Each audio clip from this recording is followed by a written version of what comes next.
Hey, happy enders. I've actually been thinking about doing this on and off, and I'm just going to do it. I'm sitting alone in my massage room on my massage table, and I don't know, I just felt like maybe I should do this, and then I thought maybe I shouldn't, but okay, here we go. So Brody Stevens passed away on Friday, and he actually was supposed to be on my podcast on March 5th. And so we had a date, and obviously that date's not going to happen now. And so I thought I could share some of my Brody experiences. Obviously, they're not as much as some people. In fact, for a while, I was thinking that maybe I wasn't even allowed to have my grief because there's more people who deserve it more than I do. And that's just my weirdness, I think. And so Friday, when I found out that Brody was gone, I was actually here at work, and I kind of thought, okay, I'm okay, because I've only known Brody maybe 4 or 5 years, and there's people who've known him 20, 30, so I thought that they deserved it more than I do to be sad. And then I came in here and I started massaging, and my patient was super quiet. So I started thinking of all of the Brody stories and started sobbing on the patient, which I'm sure everybody wants a massage where the massage therapist is crying. I know there's like a song that says it's better when it's so much better when the stripper's crying or something like that. So yeah, I was the massage therapist bawling. And then I came home and I was sitting on the couch still trying to process what happened, and The Hangover was on TV. And I looked at John and I go, how much you want to bet if you press that button right now, it's going to be Brody's scene? I'm not kidding you.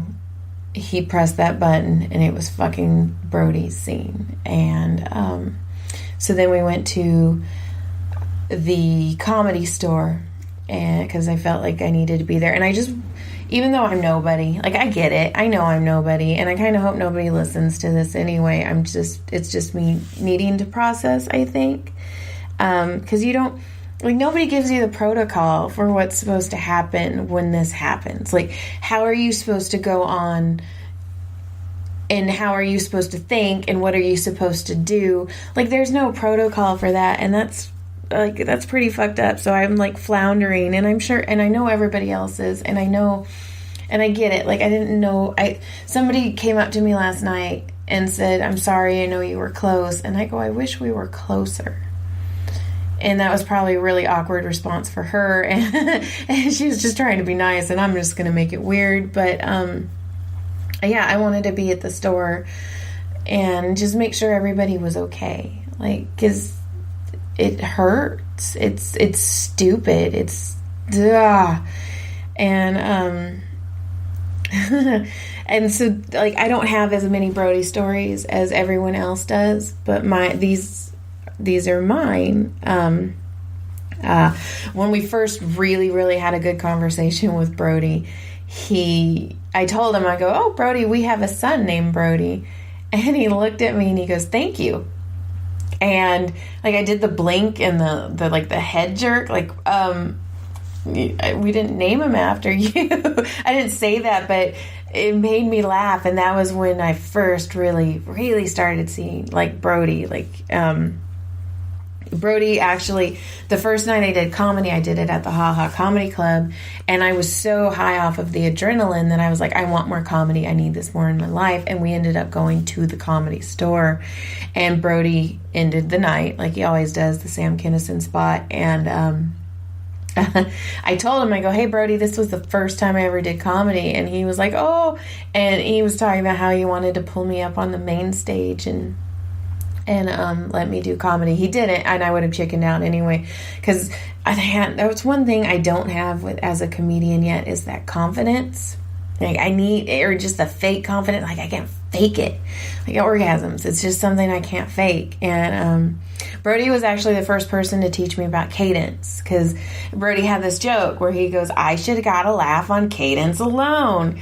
And you do listen to it, and it becomes a rhythm. And in fact, every time I record my sets and I re-listen to my sets, I've noticed that I still haven't found my cadence yet. Like, I still haven't found my rhythm yet. Like, I'll start getting there and I know where I need to go. But yeah. And then one time Brody got really mad at John and I because we'd been going to the store for so long and everybody knew us. And we were sitting in the front, and he got mad because John and I were in the front. And he goes, my friends are in the front. Now I'm feeling pressure, and I don't like this. And you guys should know you're not supposed to sit in the front because you're friends. And then we got up to move, and he's like, and now it's awkward. And because of that moment, that New Year's Eve, we went to the store, and we were purposely, because of Brody Stevens, we were purposely late to the show for New Year's Eve because we wanted to be set further away because he was on the set list that night. And we got there, and the door guys had seen that our name was on it, and they knew we'd like to sit up front, and they actually saved us 2 seats in the front row at the original room. And Brody wasn't ending the show that night. He was actually in the middle, which Brody needed to be the Rambler. So it's a weird set anyway for Brody to be in the middle of the set list. And so right before Brody went on, John and I actually got up and left the room because we didn't want him to be upset.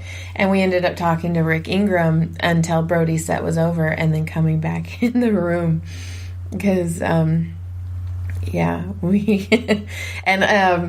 I got to see Brody fucking slay in the backyard at Hermosa Beach Mary show, and then like not the next show, but the next show after that, I actually got to open. Erica Ligney let me open the show, which was super cool. And God, it's just and at one point I was in the back. We were in the main room at the Comedy Store, and we were in the back, and I looked over, and Eleanor Kerrigan was walking on Brody in the back. And I went up to him, and I'm like, hey, Brody, do you want me to massage you? And I ended up massaging Brody, his shoulder, because he was a pitcher. I was massaging Brody while Brian Holtzman was on stage just crushing it. And it was such a surreal experience because I felt special, which doesn't happen very often. Because I felt like I was part of something. Because that's all I think that's how Brody is too. Like, I just want to be a part. And I always feel like I'm the outsider. Like, I always feel like I'm missing the personal joke. I always feel like I should be 2 steps away from everyone. But there's those times where... I feel special, and Brody was one of those. He knew my name. Like, he would walk by every time I saw him and be like, hey, Joy. And just that alone, I mean, I know I'm a simpleton, but, and like for 2 months, Brody's been like, when am I going to get on your table? When am I going to get on your table? And we finally set it up for March 5th, and I was so excited, and we had a date. He had plans. Like, he was doing so well. Like, I mean, he was going to go on tour with Stephen Randolph, and it's just, he had plans, like, what other, I don't know if this is true or not, but they said I was the first person to guess the time, because when Brody would get on stage, he would just ramble, and after a while, he'd be like, hey, Danny, how long, Danny's the guy in the sound booth, and he'd be like, hey, Danny, how long have I been up here? And he would let the audience guess. And I said 52 minutes. This was years ago, and I should not remember. But I said 52 minutes. And Danny up in the sound booth goes, this is the first time somebody's ever gotten it right. And Brody's all, connection, positive energy, we're connected. And Joe Dosh, by the way, who is going to be my next podcast, it'll come out next Monday. He does a fantastic Brody impression. And he was doing it that Friday because I went to the Comedy Store, and he scared the ever-loving shit out of me. Like, I was walking and I almost dropped what I was doing because it was a really good one. And then, I mean, just last Saturday, I was sitting in the lobby of the main room, and Brody was on stage, and my friend Emily, producer Emily, and I were talking, and we ended up stopping our conversation just to listen to Brody, and I fucking wish I would have just got up from the lobby and went and watched him in the main room.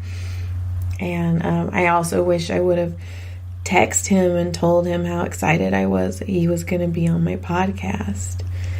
And and then and then one of my favorite Brody stories is because when I started working at the Comedy Store, John and I stopped going to shows as much as we did, and I miss comedy. I miss sitting there and watching.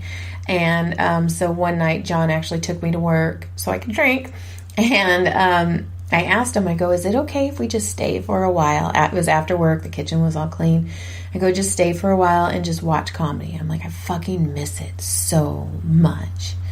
And so John went outside to go pay the meter, and Brody was on stage, and he was going and doing his Brody thing. And he kept saying he was parched. So I asked him, I was like, hey, Brody, do you want me to go get you a bottle of water? And he said, yeah, would you, Joy? And I said, I'd do anything for you, Brody. And I got up and I got him water. And when I brought it to him on stage, he actually made everyone clap for me. And he wouldn't continue doing comedy until the audience clapped for me. And fuck, I wish I had more stories.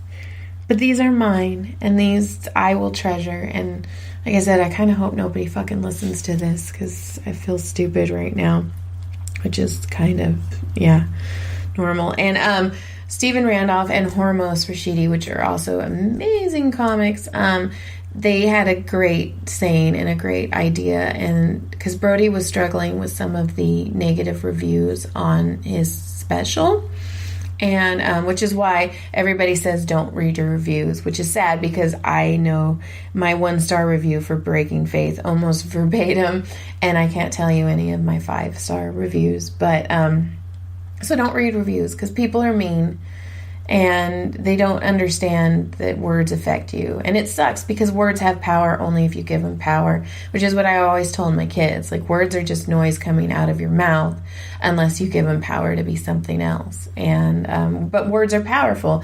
Like, as an author, an indie author, I mean, it's really nothing, but as an author and as a, wannabe comic, I notice how words are my life. I fucking love words, like lyrics. I'm a lyric whore for music. And so if you could, Brody has a special, and if you want, just go leave a positive review because that's what he loved. Like, Brody lived for his accolades, and that's he was only doing well if what he was doing well. And which sucks because when he passed away on Friday, he was trending on Twitter, and fuck, I wish he would have been able to just trend first because everybody loved him. He was volatile, like I said. I mean, he yelled at me and John for being in there, but then you knew the next time you'd see him, it was gone. Like, he was just Brody, and he was worth it.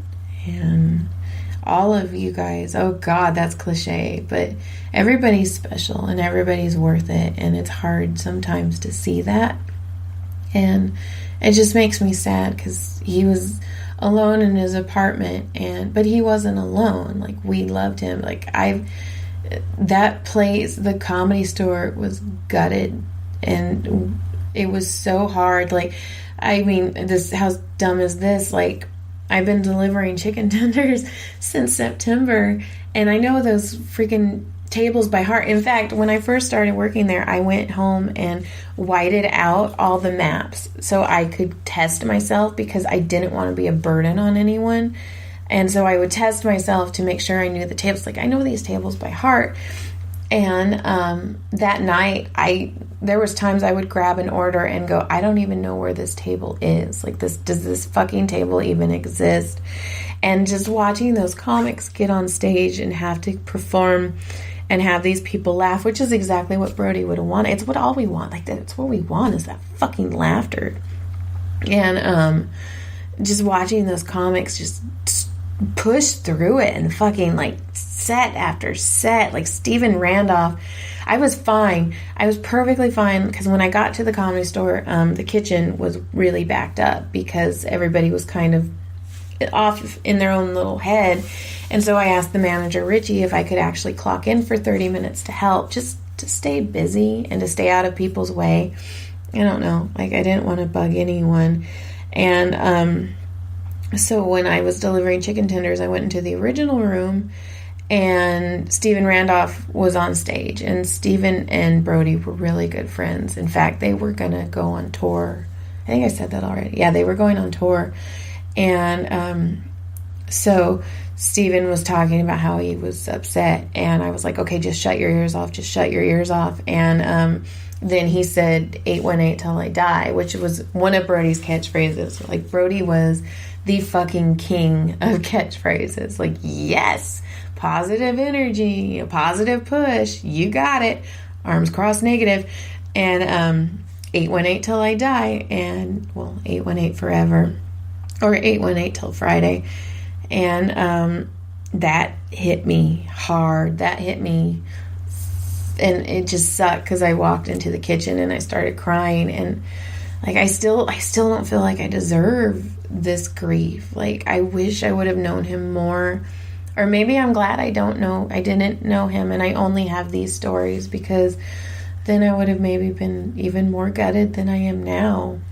And it just sucks because I loved Brody, and it's kind of scary too, because Brody had what I want. Brody had the main room spot 2 or 3 nights a week at the Comedy Store. Brody had spots all over town. Brody had spots in movies, and people loved him, and it still wasn't enough. And that's terrifying, because what I'm striving for wasn't enough for him. And that,